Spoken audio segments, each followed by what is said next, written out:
Hello guys, कैसे आप सब लोग। आज की वीडियो में हम बात करने वाले हैं एक्सरसाइज 2.1 की। इसे करने से पहले हम इसके कुछ बेसिक्स कॉन्सेप्ट समझ लेते हैं। तो चलिए आइए देखते हैं।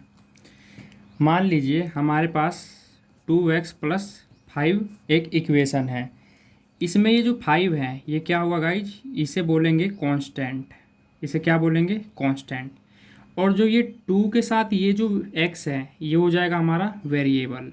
क्या हो जाएगा, ये हो जाएगा वेरिएबल। और जो वेरिएबल के साथ में होता है इसे क्या बोलेंगे, इसे बोलते हैं कोफिशिएंट। क्या बोलते हैं, को ICINTS। ये क्या हो गया, कोफिशिएंट। अब इसमें वेरिएबल हम क्या ले सकते हैं। वेरिएबल गाइज ए से लेके जेड तक के बीच में कोई भी अल्फ़ाबेट वेरिएबल हो सकता है। ठीक है गाइज, आई होप कि आपको क्लियर हो गया होगा। अब आगे चलते हैं। अब इसे देखते हैं, 2x+5। अब ये क्या है, 2। अब ये जो 2 है इसे हम या तो पावर बोल सकते हैं या फिर एक्सपोनेंट बोल सकते हैं। ज़्यादातर हम इसे पावर ही बोलते हैं। अब चलते हैं डिग्री क्या होता है। डिग्री भी बता देता हूँ गाइस क्या होता है। अब इसमें डिग्री क्या होगा, डिग्री बोलते हैं हाईएस्ट पावर को। अब इस इक्वेशन में हाईएस्ट पावर कौन सी है, हाईएस्ट पावर है ये 3। तो ये डिग्री क्या हो जाएगी हमारी, हाईएस्ट पावर को बोलते हैं डिग्री। तो डिग्री हो जाएगी हमारी 3। आई होप कि आपको क्लियर हो गया होगा। अब डिग्री में भी कई तरह की डिग्री होती है। एक जैसे 1 डिग्री, 2 डिग्री, 3 डिग्री। जैसे कि आप देख सकते हैं इसकी डिग्री 2 है, इसकी डिग्री 3 है।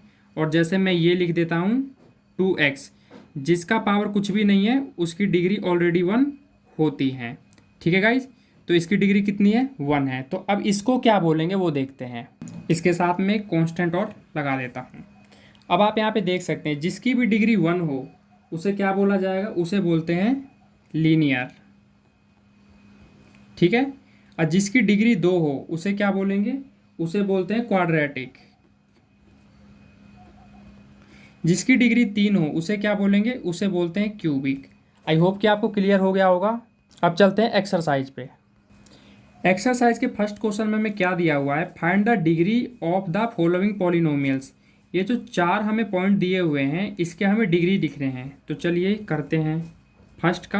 फर्स्ट इक्वेशन क्या दिया हुआ है, 2x² - 5x प्लस में 3। अब जैसा कि मैंने बताया था इसमें डिग्री क्या होगा, डिग्री होता है हाईएस्ट पावर। इस इक्वेशन में हाईएस्ट पावर कौन सा है, ये 2। तो हमारा इसमें डिग्री क्या हो जाएगा, इसमें डिग्री हो जाएगा हमारा 2। तो यह हो जाएगा क्या हमारा आंसर।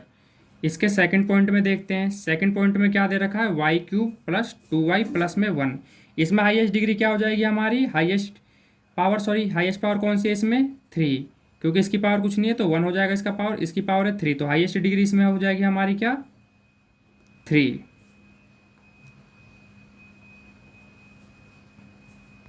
इसका थर्ड क्वेश्चन देख लेते हैं। आप थर्ड क्वेश्चन में देखिए, यहाँ पे हमारे पास ओनली कांस्टेंट दिया हुआ है। अब कांस्टेंट की डिग्री क्या होती है, आप ध्यान रखना, कांस्टेंट की डिग्री होती है हमारी 0। इसका फोर्थ पार्ट देख लेते हैं। फोर्थ पार्ट में क्या दिया हुआ है, 4z - 3। इसकी डिग्री क्या हो जाएगी, यहाँ पे देख सकते हैं कि वेरिएबल क्या है हमारे पास, z। और जिसकी पावर कुछ नहीं होती उसकी पावर क्या होती है, 1। तो इसकी डिग्री क्या हो जाएगी हमारी, 1। आई होप कि आपको क्लियर हो गया होगा। अब चलते हैं सेकंड क्वेश्चन पे। Right polynomials of degrees 1, 2, 3। हमें ऐसे पॉलिनोमियल्स लिखने हैं जिसमें 1 डिग्री हो, 2 डिग्री हो और 3 डिग्री हो। तो ये कैसे करेंगे, चलिए आइए आपको बताता हूँ। जैसे मान लीजिए सेकंड क्वेश्चन, सबसे पहले हम लिखते हैं डिग्री 1 वाला इक्वेशन। तो डिग्री 1 वाला इक्वेशन कौन सा हो जाएगा, आप ले लीजिए 2x प्लस में 3। आप यहाँ पे कुछ भी वेरिएबल ले सकते हैं, मैंने x वेरिएबल ले लिया है। ठीक है। इसके साथ पावर अगर कुछ ना हो किसी वेरिएबल के साथ तो क्या होता है, 1 होता है। तो ये हमारा पहला इक्वेशन हो गया डिग्री 1 के साथ। अब हम डिग्री 2 के साथ रखेंगे। अब डिग्री 2 होनी चाहिए ऐसा इक्वेशन लिखना है। तो मैं यहाँ पे लिख देता हूँ भाई 2x² प्लस x प्लस में 2। अब आप देख सकते हैं कि x की पावर 1 भी है और x की पावर यहाँ पे 2 भी है। और हाईएस्ट पावर कौन सी है, हाईएस्ट पावर ये 2 है। तो ये हमारी डिग्री 2 वाले क्या हो गया, इक्वेशन हो गया है। ठीक है, अब चलते हैं डिग्री 3 वाले पे।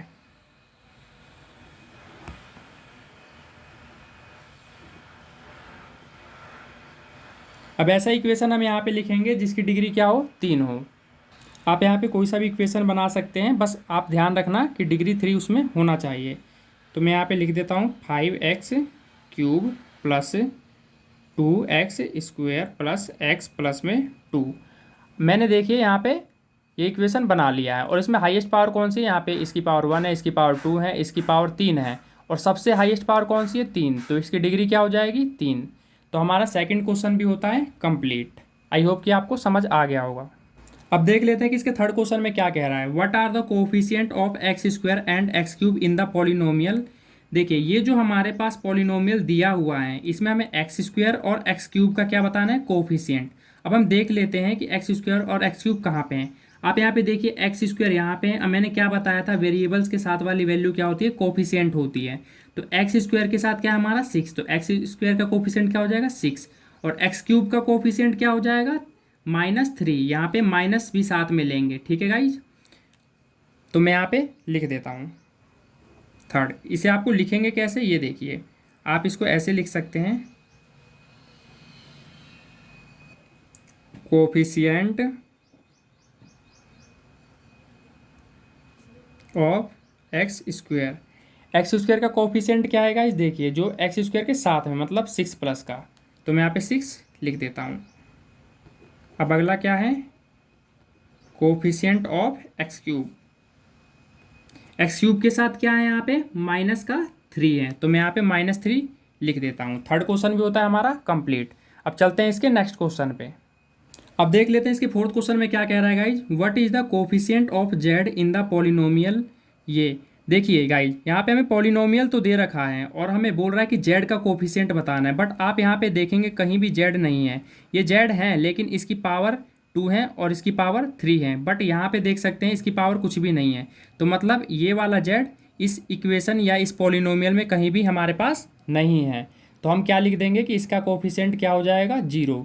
जो इम्पॉसिबल इवेंट होता है उसका कोफिशिएंट क्या हो जाएगा, 0, जो वैल्यू इसमें नहीं दी हो। तो मैं यहाँ पे लिख देता हूँ चौथा, कोफिशिएंट ऑफ z इक्वल में लिख दूंगा यहाँ पे क्या, 0। बस ये वाला क्वेश्चन भी क्या हो गया, हमारा खत्म हो गया। अब चलते हैं पांचवें क्वेश्चन पे क्या कह रहा है। What is the constant term of the polynomial.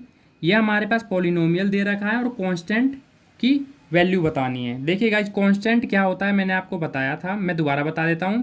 Constant value वो होती है जिसके साथ कोई भी वेरिएबल नहीं होता है, वो विदाउट वेरिएबल होता है। जैसे कि आप देख सकते हैं इसमें वेरिएबल है, इसमें वेरिएबल है, इसमें वेरिएबल है, बट इसमें वेरिएबल नहीं है, तो ये हमारा क्या हो जाएगा, कांस्टेंट हो जाएगा। तो यही हमारा फाइनल आंसर हो जाएगा। मैं लिख देता हूँ कांस्टेंट टर्म। इसमें कांस्टेंट टर्म क्या हो जाएगा, माइनस का 10। जो प्लस वाली वैल्यू होगी उसे तो नॉर्मल लिख देते हैं, और जो अगर माइनस के साथ कोई वैल्यू हो और हमसे क्वेश्चन पूछा गया हो तो हम माइनस भी साथ में लिखते हैं। तो ये एक्सरसाइज होता है हमारा कंप्लीट। आई होप कि आपको सारे क्वेश्चन अच्छे से समझ आए होंगे। अगर आपको वीडियोज अच्छी लगी हो गाइज तो वीडियो को लाइक करें, शेयर करें, और इसी तरह की वीडियोज हमारे चैनल पे आते रहेंगे, तो इसलिए आप चैनल को सब्सक्राइब कर लीजिए। धन्यवाद।